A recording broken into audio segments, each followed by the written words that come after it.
Puji nama Tuhan, hari ini kita berjumpa lagi dalam ibadah ini. Mari Bapak Ibu Saudara-saudara kita baca firman Tuhan.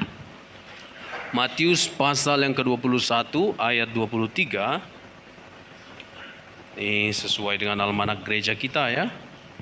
Matius 21 ayat 23 sampai ayat yang ke-32.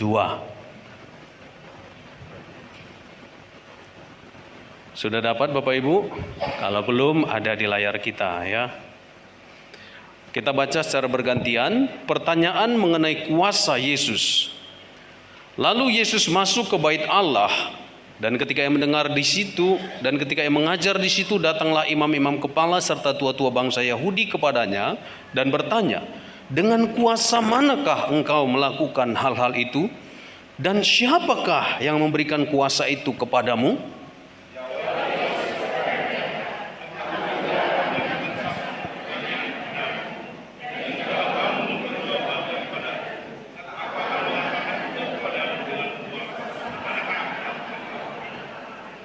Dari manakah baptisan Yohanes?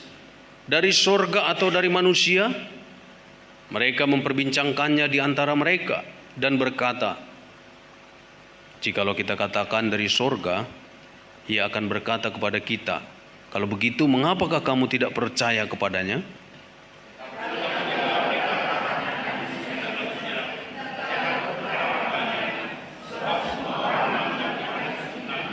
Lalu mereka menjawab Yesus, kami tidak tahu. Dan Yesus pun berkata kepada mereka, jika demikian, aku juga tidak mengatakan kepadamu dengan kuasa manakah aku melakukan hal-hal itu.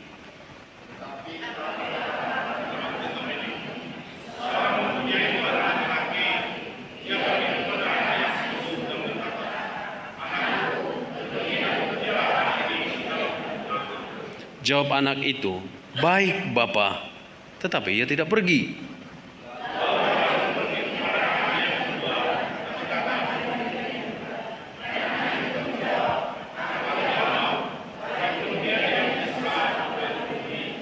Siapakah di antara kedua orang itu yang melakukan kehendak ayahnya? Jawab mereka, yang terakhir. Kata Yesus kepada mereka, aku berkata kepadamu, sesungguhnya pemungut-pemungut cukai dan perempuan-perempuan sundal akan mendahului kamu masuk ke dalam kerajaan Allah.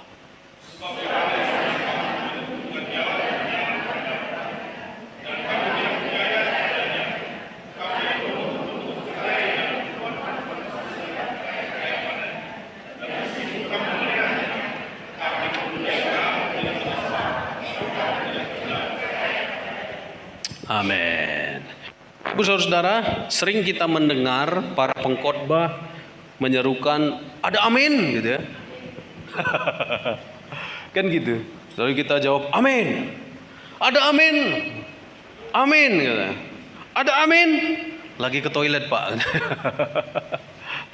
Rupanya si amin gitu. Nah, Bapak Ibu saudara, kalau kita lihat juga dalam setiap lagu-lagu metodis selalu dikatakan amin pada akhir ibadah. Kita katakan, kenapa sih orang metodis ini lagu-lagunya selalu terakhir dengan amin? Padahal sebenarnya konon Bapak Ibu, dari analisa historis, itu bukan metodis style. Tetapi orang metodis masih menggunakan kata amin. Itu Presbyterian style sebenarnya. Ada amin dalam setiap lagu akhir. Walaupun sebenarnya nggak semua lagu itu ada amin ya. Tapi kalau kita, mana? Kok nggak ada lagunya? Mana pendeta ini? Gitu ya. Karena sudah kebiasaan. Tapi maksudnya Bapak Ibu Saudara, kata amin itu dalam bahasa Ibrani ya gitu ya. Amin, ya, yes. Ya dan amin. Dilakukan gitu ya. Itu penting sekali. Nah, setiap kali ada firman Tuhan yang disampaikan, penting bagi kita untuk mengatakan amin. Ada amin? Nah, Bapak Ibu Saudara, apa jadinya jika orang Kristen tidak mengatakan amin? Oh, bisa jadi ya. Bisa jadi dia nggak percaya dengan apa yang disampaikan. Bagaimana jika ada orang Kristen, ada firman Tuhan, tetapi tidak mengaminkan? Berarti dia tidak percaya pada firman Tuhan. Dan apa jadinya jika ada orang Kristen meragukan firman Tuhan? Nggak percaya pada firman Tuhan. maka akan menjadi masalah dalam hidupnya. Nah, itulah yang mau kita ketahui. Apakah dampaknya bagi orang Kristen yang meragukan atau menolak firman Tuhan? Lebih spesifik lagi, apa yang terjadi jikalau seorang pria tidak percaya firman Tuhan? Apa yang terjadi jikalau seorang kepala keluarga menolak firman Tuhan? Tidak mengamini firman Tuhan. Nah, Bapak Ibu Saudara-saudara, yang pertama, meragukan atau menolak firman Tuhan, menolak kuasa Tuhan. Karena kita tahu orang Yahudi dalam bacaan kita menolak kuasa Tuhan.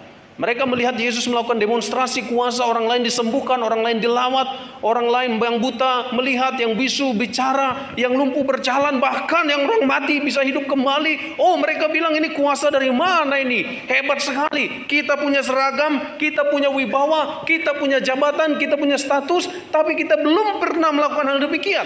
Ini kuasa dari mana? Lalu suatu kali mereka juga melihat Yesus menunggang balikkan meja-meja jualan di halaman bait Allah. Yesus begitu marah lalu membuat cambuk. Jadi jangan pikir Yesus nggak pernah marah ya. Yesus bisa marah Bapak Ibu. Lalu dia membuat cambuk, lalu ditunggang balikkan itu semua meja-meja jualan karena mengotori rumah Tuhan.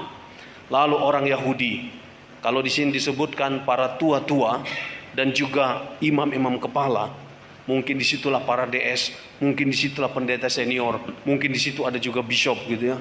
Mereka mikir, ini kuasa dari mana? Lantamnya, beraninya. Lalu ditanyalah sama Yesus, kuasa dari manakah melakukan itu? Intinya mereka mempertanyakan otoritas Yesus. Nah, Bapak Ibu Saudara, ini kan mengerikan. Berada dalam satu ibadah, berada dalam satu rumah Tuhan, tapi masih pada level mempertanyakan kuasa Tuhan. Adakah orang Kristen di sini seperti itu? Rajin beribadah tapi masih nggak percaya firman Tuhan? Ada Bapak Ibu? Nggak ada ya? Amin? Nggak ada ngaku? Ibu-ibu senang kalau bapak-bapak suaminya taat pada firman Tuhan? Senang ya ibu-ibu ya? Nah, dengarlah itu bapak-bapak kaum pria. Amin. Karena Bapak Ibu Saudara, kalau seorang pria meragukan atau menolak kuasa Tuhan, apa yang terjadi? Pertama, maka dia tidak akan mendapat jawaban atas berbagai pertanyaan, atas berbagai persoalan dalam hidup ini. Saudara, pria yang mantap itu yang bisa memecahkan persoalan. Pria yang diharapkan itu di tengah keluarga adalah pria yang bisa berdiri, memikul tanggung jawab. Lalu ada masalah, bukan dia duluan lari, bukan dia menyalahkan istri, menyalahkan orang lain, bukan dia cepat-cepat menyalahkan anak, tapi dia melihat, oh ini masalah kita, mari kita duduk bareng, kita berdoa supaya kita bisa melihat jalan keluar dari masalah hidup kita. Amin. Itulah pria yang diharapkan. Betul ibu-ibu? Betul apa betul? Betul kan? Nah Bapak Ibu Saudara, tapi kalau pria yang demikian akan bisa demikian kalau dia betul-betul percaya pada kuasa Tuhan. Tapi kalau ada pria nggak percaya pada kuasa Tuhan, apapun dibilang sama dia sama semua, gak mempan. Iya kan? Gereja yuk, Homa. Gereja yuk, Amang. Kan 1001 macam alasan kan? Sebenarnya bermiliar alasan gitu. Bukan 1001 macam lagi. Bermiliar alasan. Dan itu semua bisa dilogiskan. Karejo, Marsahid, Arisan. Semua logis itu. Mana ada orang Batak. Apalagi kalau anaknya mau nikah nggak ikut arisan. Susah nanti anaknya nikah. Nah Bapak Ibu Saudara, tapi sini arisan lah. Karena habis ibadahnya arisan ya. Aman itu. Nah Bapak Ibu Saudara yang terkasih dalam Tuhan Yesus Kristus, bagaimana kalau seorang pria masih meragukan kuasa Tuhan, dia beribadah, bahkan ada tua-tua di sana yang mengerti sejarah Israel, yang mengerti Tuhan memelihara, menuntun, membela, melindungi, yang mengerti cerita Musa membelah laut mati saat terjadi kebuntuan, yang beribadah bersama dengan Yesus, yang beribadah bersama dengan Yesus, menyaksikan Yesus melakukan mujizat. Tetapi masih mempertanyakan kuasa Tuhan. Gak percaya pada Tuhan. Oh, ini gambaran Bapak Ibu.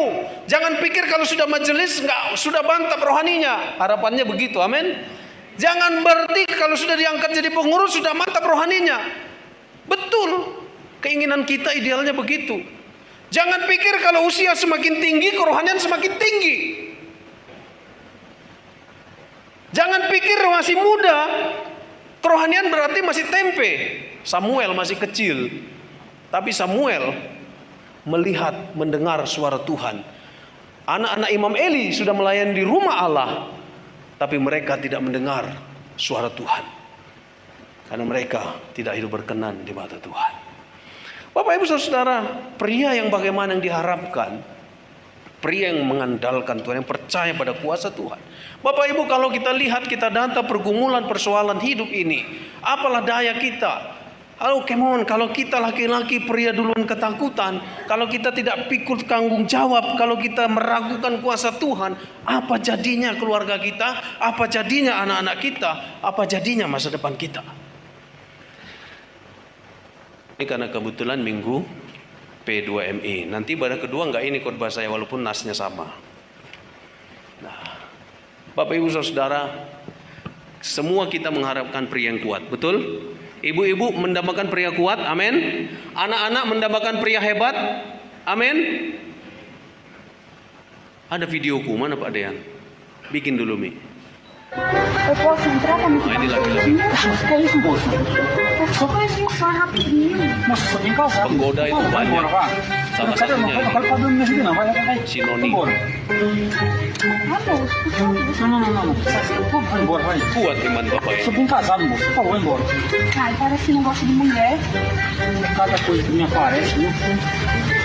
Ya kan? Kuat imannya kan?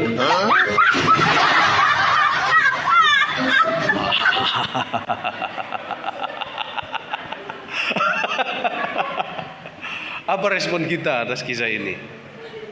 Itu pria kuat? Kuat karena takut dia dipukuli gitu ya.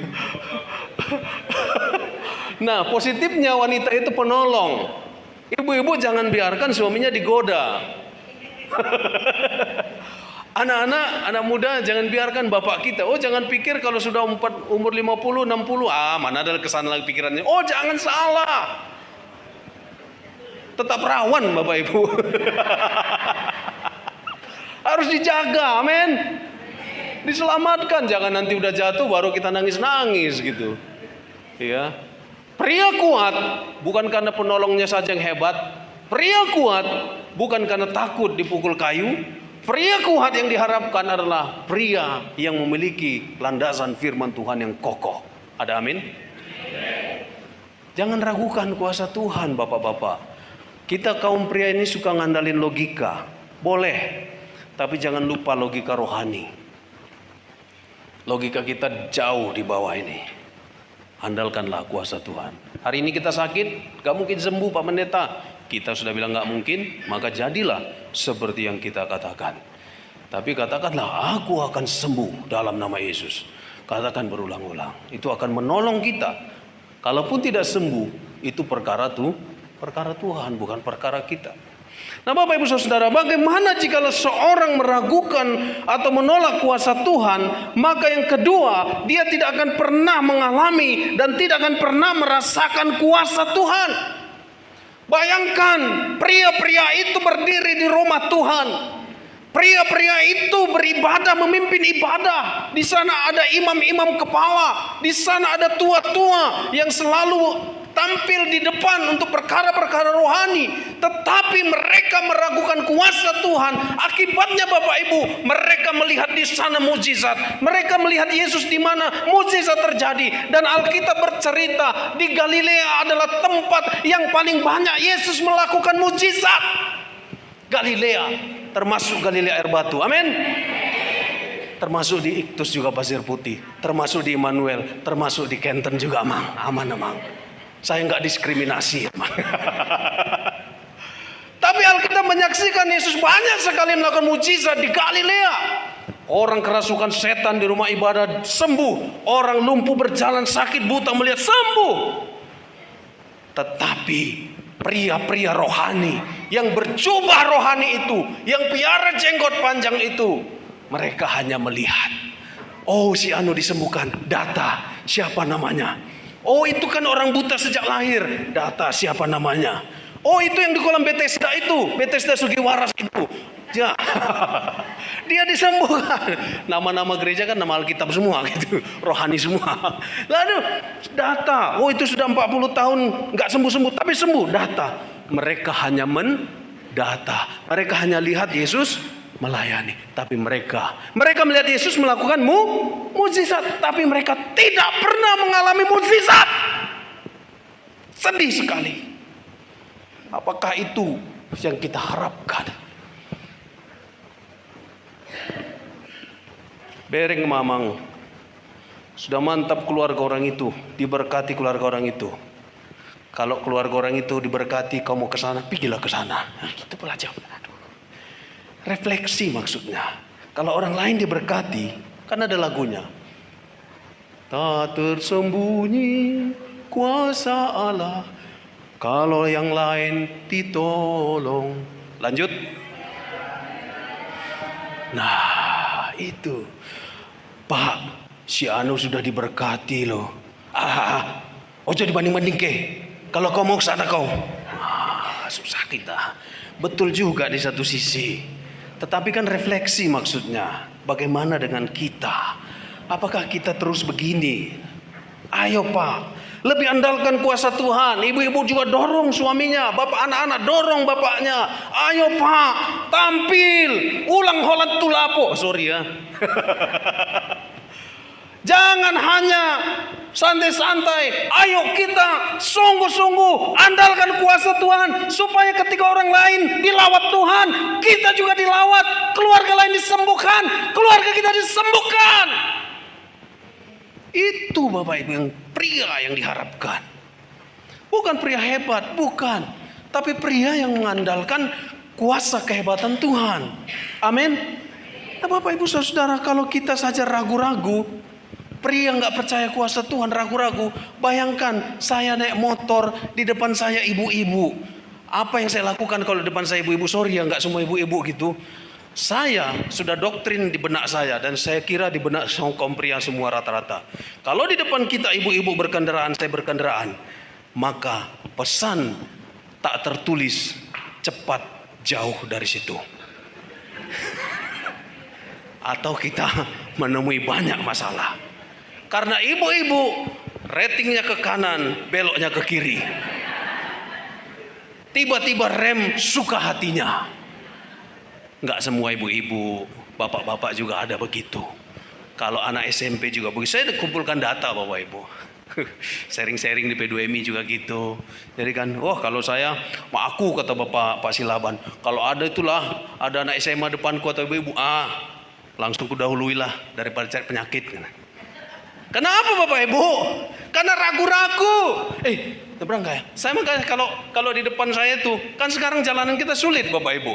Di sini truk besar, kontainer, di sini truk jumbo, apalah namanya itu. Dikasih kita jalan segini, kita tunggu truk itu, nggak nyampe-nyampe kita. Kita pergi ke sana, di depan Lapo Amang Nebaho sudah dikasih ban. Nggak bisa lagi ambil dari kiri. Mau nggak mau dari tengah lah kita ambil.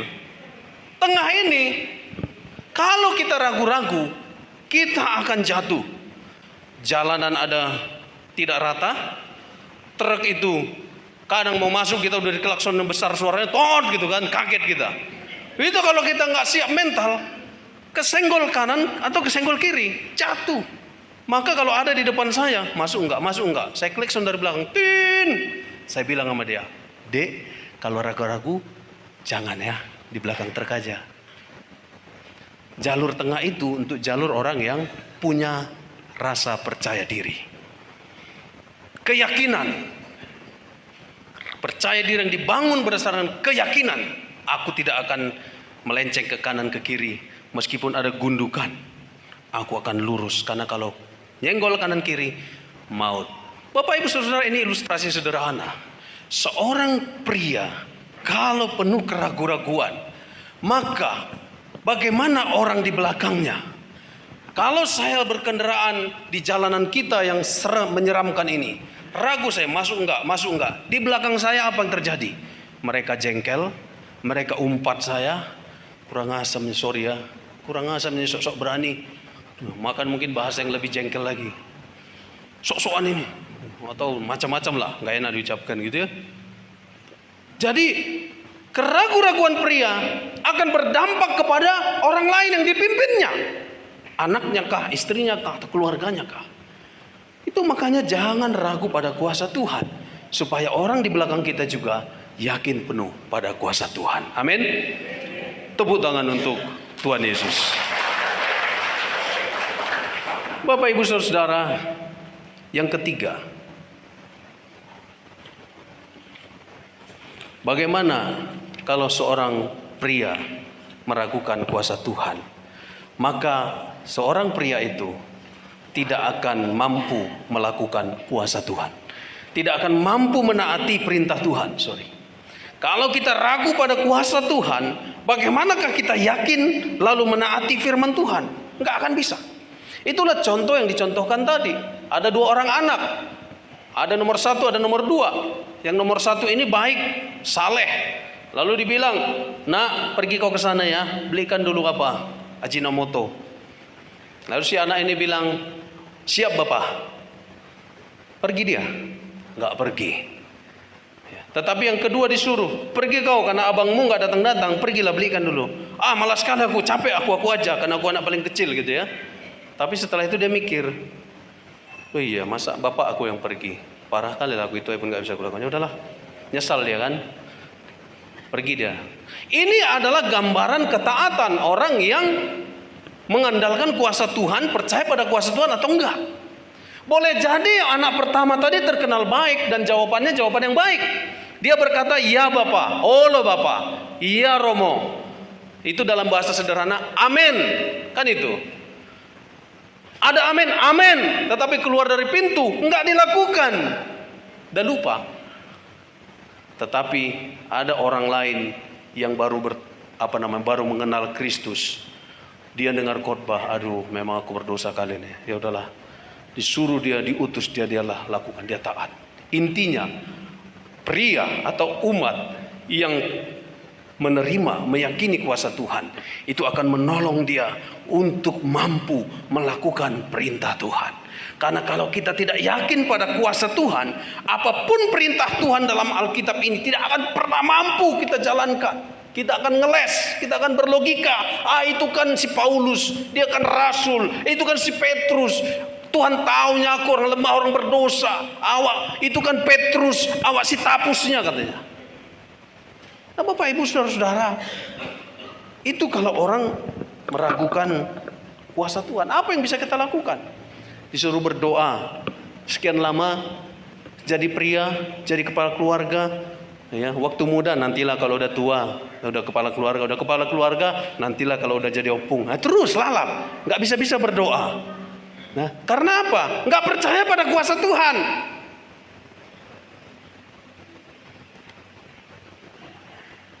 Apa yang diharapkan dari seorang pria yang nggak percaya pada kuasa Tuhan? Bisakah dia mengatraksikan, bahkan bisakah dia membuka rumahnya untuk masuknya pemerintahan Allah, suasana kerajaan Allah? Karena Bapak Ibu Saudara, ini contoh bagi orang Yahudi. Orang Yahudi akhirnya tidak diselamatkan. Orang sundal, pelacur, ini gambaran orang-orang kafir akhirnya masuk surga. Dia nggak masuk surga. Jangan sampai terjadi demikian. Pengurus, jangan kadang-kadang pengurus kemajelisan kita nggak masuk surga. Seorang pendeta di distrik 1 ini pernah melayani. Dia mundur jadi DS. Lalu kenapa mundur Pak? Saya nggak mau gara-gara saya DS, saya masuk neraka. Tapi bagus saya jadi pendeta biasa. Saya nggak tahu konflik apa di atas. Tapi itu cerminan. Oh iya, ini pilihan sulit. Kalau Bapak Ibu, jangan jadi pengurus nanti justru menjadi sulit. Orang menjadi pengurus semakin dekat, semakin bertumbuh. Sulit, tetapi banyak yang mensupport. Ada istri, ada keluarga, ada pendeta, ada majelis, ada rekan sepelayanan. Amin. kita akan hidup dan kita semua akan bertumbuh. Kiranya Tuhan menolong dan berkati kita. Amin.